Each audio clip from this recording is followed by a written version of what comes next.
Good morning सगळ्यांना. तर आता सकाळचे वाजले आहेत 5:10 आणि आज आहे गुरुवार. तर आज मार्गशीर्ष महिन्यातील शेवटचा गुरुवार आहे. तर सर्वप्रथम सगळ्यांना मार्गशीर्ष महिन्यातील शेवटच्या गुरुवारच्या खूप खूप शुभेच्छा. आणि आज जरा लवकरच उठलेली आहे कारण थोडंसं बाहेरही जायचं आहे मला आणि सगळी पूजा वगैरे पण करून घ्यायची आहे. परत घरातली सगळी जी काही कामं आहे ते सगळं लवकर आवरून घ्यायचं आहे, म्हणून थोडीशी लवकरच उठलेली होती. आणि आता थंडी देखील खूप पडायला लागलेली आहे आणि बाहेर तर आता म्हणजे हिवाळा असल्यामुळे लवकर काही उजाडत नाही, त्यामुळे बाहेर अंधारच आहे. तर उठल्या उठल्या आधी थोडं कोमट पाणी वगैरे करून पिऊन घेतलं मी आणि आता घरातलं सगळं झाड झटक वगैरे सगळं झाडझूड वगैरे करून घ्यायची आहे. तसं तर आधी बाहेरची करत असते, मात्र आता अंधार आहे त्यामुळे म्हटलं आधी घरातलं करून घेते, नंतर मग बाहेरचं वगैरे आवरणार मी. म्हणून मग हॉलमधला कार्पेट वगैरे उचलून सगळं झटकून वगैरे घेतला.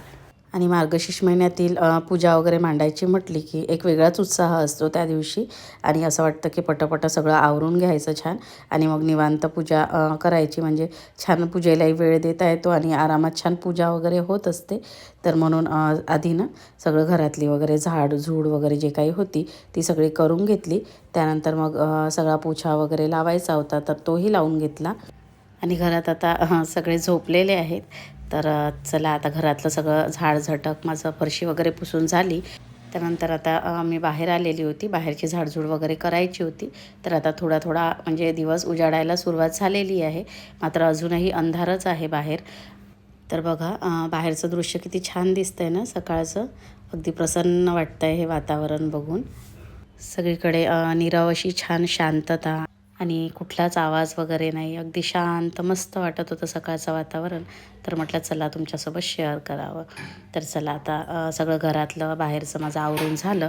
त्यानंतर आता मी आंघोळ वगैरे झाली माझी आणि पहिले मी चहा ठेवला होता आता माझ्यासाठी, कारण थोडं म्हटलं चहा घेतला गरम गरम की थोडंसं बरं वाटतं.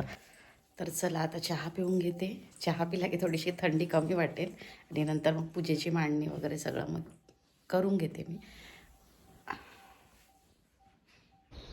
तर चहा वगैरे घेऊन झाला आणि त्यानंतर मग दारामध्ये ना छान असं हळदीचं लेपन वगैरे करून घेतलेलं होतं मी.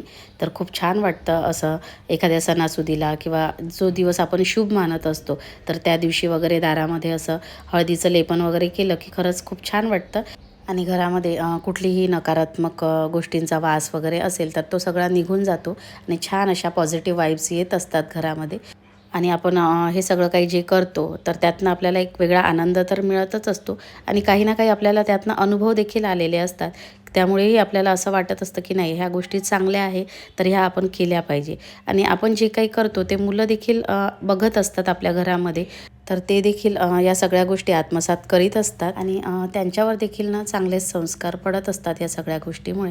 तर जी गोष्ट करून आपल्याला आनंद मिळतो आहे किंवा आपल्याला असं वाटतं आहे याच्यातनं मला पॉझिटिव्हिटी मिळत आहे, तर त्या गोष्टी मी आवर्जून करत असते आणि त्या सगळ्या गोष्टी करण्यात मला एक वेगळाच आनंद वाटत असतो. तर चला आता छान असं उंबरठा लेपन वगैरे झालं माझं करून. त्यानंतर छान अशी दारामध्ये रांगोळी वगैरे पण काढून झाली, तुळशीजवळही रांगोळी काढून झाली आणि उंबरठाचं जे काही पूजन वगैरे होतं ते सगळंही मी करून घेतलं. आणि आता चला पूजा वगैरे मांडायची आहे मला.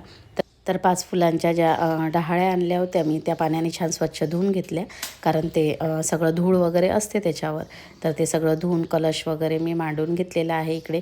पूजेची सगळी जी काही मांडणी आहे ती सगळी करून घेतली.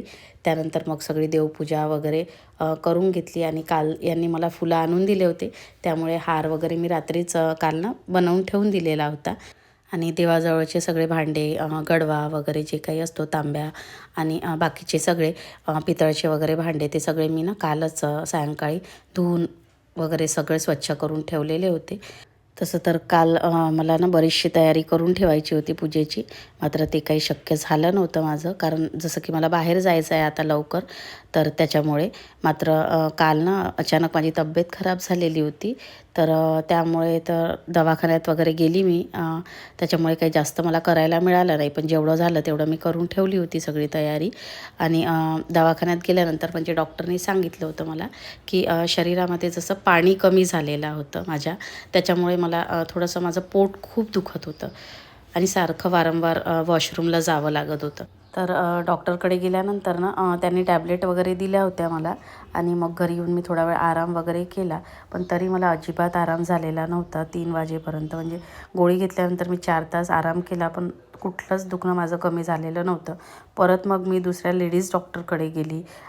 कारण दुखणं ना अगदी म्हणजे असह्य झालेलं होतं मला ते.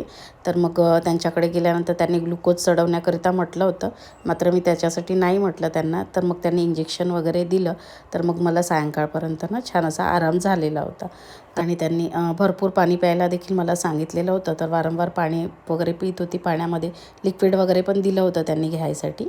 तर हिवाळ्याचे दिवस असल्यामुळे आपण कसं थोडं पाणी कमी पितो आणि सगळे त्यामुळे हे असे प्रॉब्लेम्स येत असतात. त्यामुळे तुम्ही देखील ना भरपूर पाणी प्या. आणि चला आता माझी देवपूजा वगैरे पण सगळी झाली. त्यानंतर लक्ष्मीची पूजा वगैरे पण करून झाली.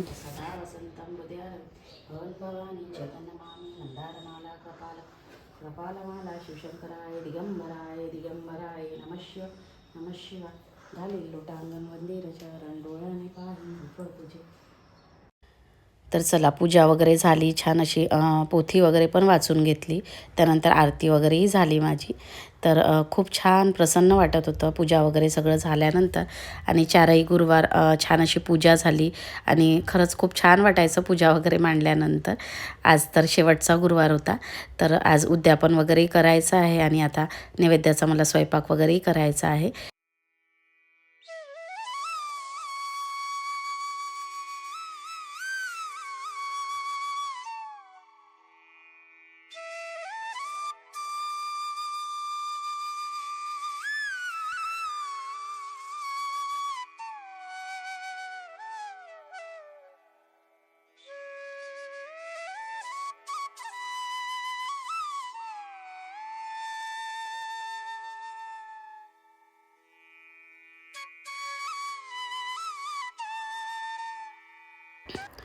तर चला पूजा वगैरे सगळं झालं आणि आता सगळ्या नैवेद्याचा स्वयंपाक वगैरे करून घ्यायचा आहे.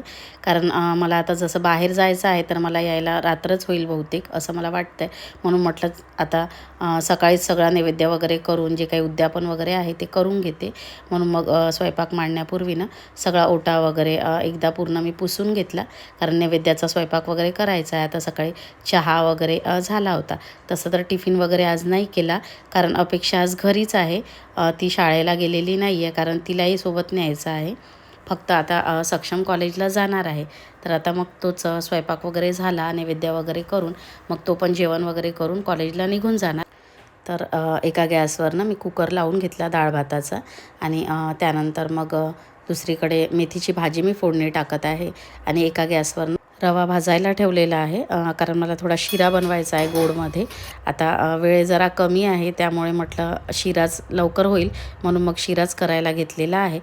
आणि 3 शेगडीची गॅस असल्यामुळे ना झटपट कुठल्याही गोष्टी होऊन जातात. म्हणजे कमी वेळात भरपूर असा स्वयंपाक ना होऊन जात असतो छान.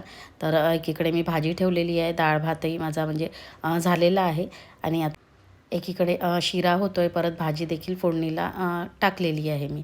आणि आता चपात्या वगैरे करायच्या आहे तर त्या करून घेते. तर अपेक्षाची आंघोळ वगैरे झालेली आहे कारण आता नैवेद्य करून मला लगेच निघायचं आहे. त्यामुळे तिलाही मी आंघोळ वगैरे करायला सांगितलेलं होतं. तर चला स्वयंपाक वगैरे झाला माझा आणि त्यानंतर मग लक्ष्मीसाठी परत तुळशीसाठी वगैरे मी नैवेद्य वगैरे ना काढून घेतलं सगळं.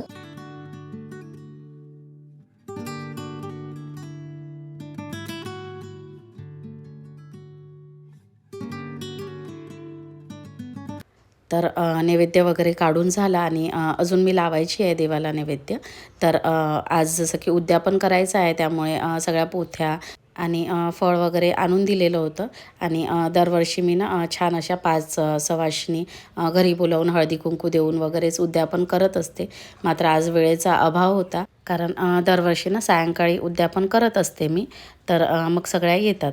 मात्र आता सकाळीच मला उद्यापन वगैरे करायचं होतं आणि सगळ्यांनाच आपापल्या घरामध्ये सगळी पूजेची कामं, घरातली कामं असतात. सगळ्यांना पूजा वगैरे मांडायची असते, ती धावपळ असते. त्यामुळे सगळे घाईने येणं थोडं शक्य नव्हतं. म्हणून ना सगळ्या पोथी आणि प्रसाद वगैरे जे काही मला द्यायचा असतो तर ते सगळं मी इथे मंदिरातच घेऊन आलेली होती. आणि ते सगळं ना मग तिथेच देवीच्या चरणामध्ये ते सगळं मी ठेवून दिलं. मग जे इथे सेवा देत असतात मंदिरात, तर मग ते 5 सवाशिणीला वगैरे हे सगळं ना वाटून देत असतात. म्हणून मग मी इथेच ते सगळं ठेवून दिलेलं होतं.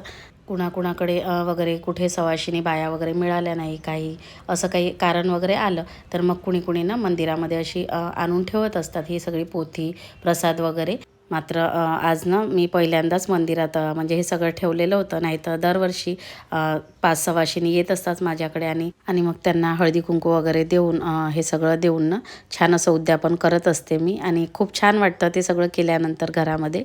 मात्र आज नाही शक्य होतं, म्हणून मग मंदिरातच आणून ठेवावं लागलं. तर चला छान अशी पूजा वगैरे करून ते सगळं मी ठेवून घेतलं. आणि हे मंदिर तुम्ही याआधी माझ्या व्लॉगमध्ये बघितलेलं आहे. अगदी घराजवळच आहे हे मंदिर. इथे शीतला मातेची ही मूर्ती आहे आणि 9 असे देवीचे रूप वगैरे पण छान असे आहे इथे. आणि परत इथे काली माताची एवढी छान अशी मोठी मूर्ती आहे. भैरवनाथचंही मंदिर आहे इथे. तर छान असं ना भरपूर मोठं प्रशस्त मंदिर आहे इथे. तर चला, पूजा झाली माझी. आता घरी जाते, नैवेद्य वगैरे करते मी. स्वयंपाक तर झालेला आहे. तर घरी आल्यानंतर लक्ष्मीला नैवेद्य वगैरे दाखवून दिला. त्यानंतर मग तुळशीलाही नैवेद्य दाखवला.